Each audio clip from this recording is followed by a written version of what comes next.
Thaddeus Cray Productions presents a short story in the Old West about a man whose spirit would not rest until he righted the wrongs done to him and his family.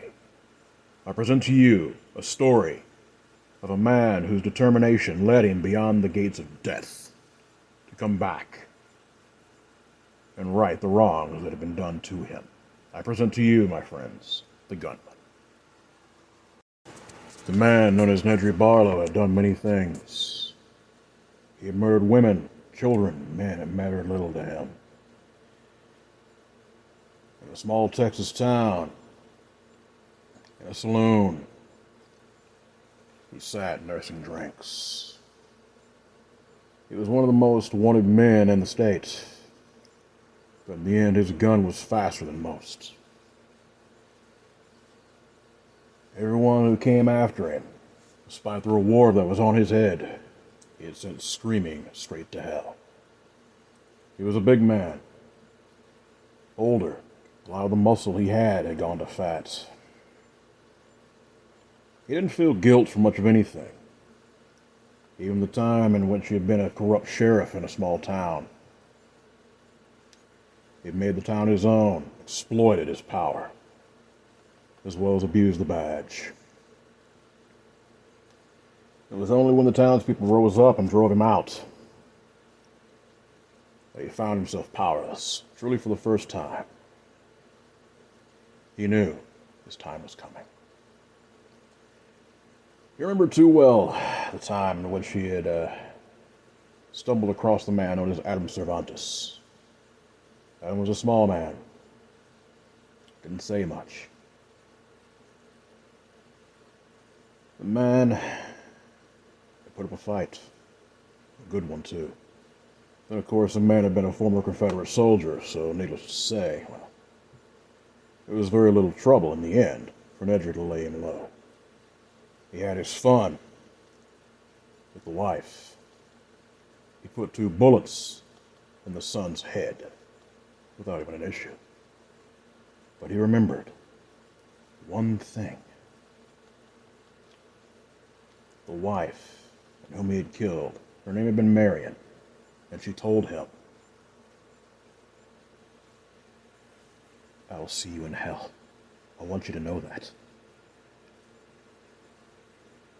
He simply laughed and slit her throat with a bowie knife and left her there to rot.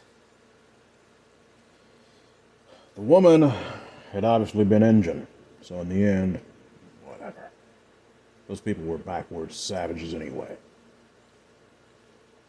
The bartender came up to him and said, "Hey man, partner, you've drank up your tab. One more.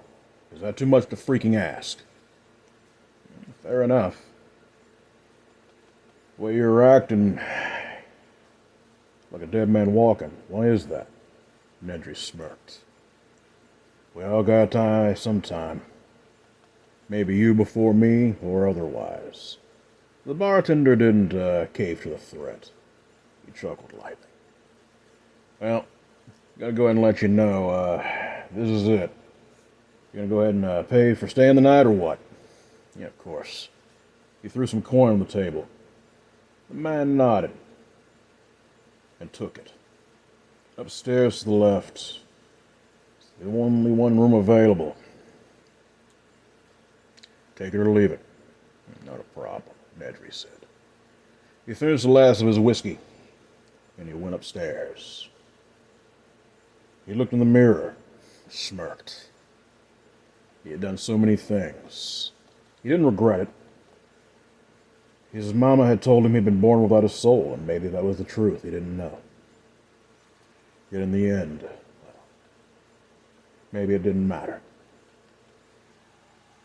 She had possibly been the one person, the only one person in which he had ever loved.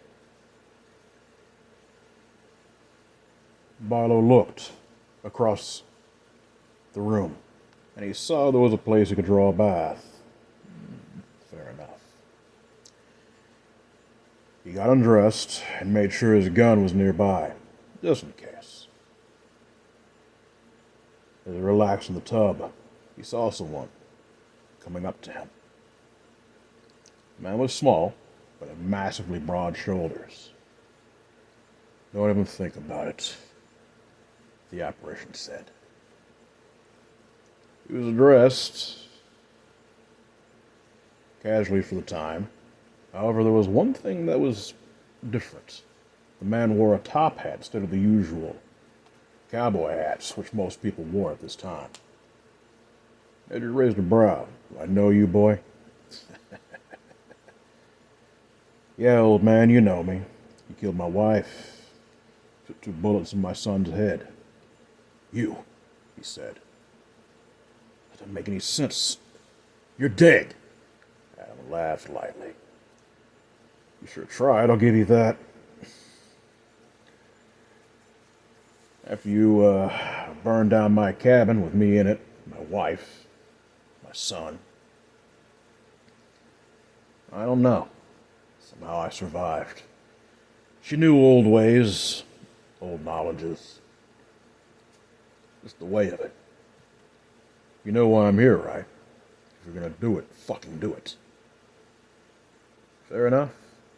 And with this, Nedry tried to reach for his pistol. However, the smaller man was too fast. He actually looked into Adam's eyes, and he saw that they were hollow. There was nothing there but black. As he felt the bullet rip into his throat, and he gurgled, coughing up blood, convulsing in the tub. And with this, Adam holstered his gun. He very calmly took the man's gun for his own. Maybe a symbol of his own victory beyond death. He didn't know what he would do from here. However, vengeance had been served. He walked back downstairs, looking the tender dead in the eyes. I wasn't here, you understand? You don't have to tell me twice, mister. I promise, you're not gonna... Good. And with this, Adam very calmly put a coin pouch and slammed it as hard as he could onto the bar top. Don't make me come back here. Like I said, mister, I didn't see you. Good man. And with this, Adam calmly walked off into the darkness. He didn't know where his restless soul would take him.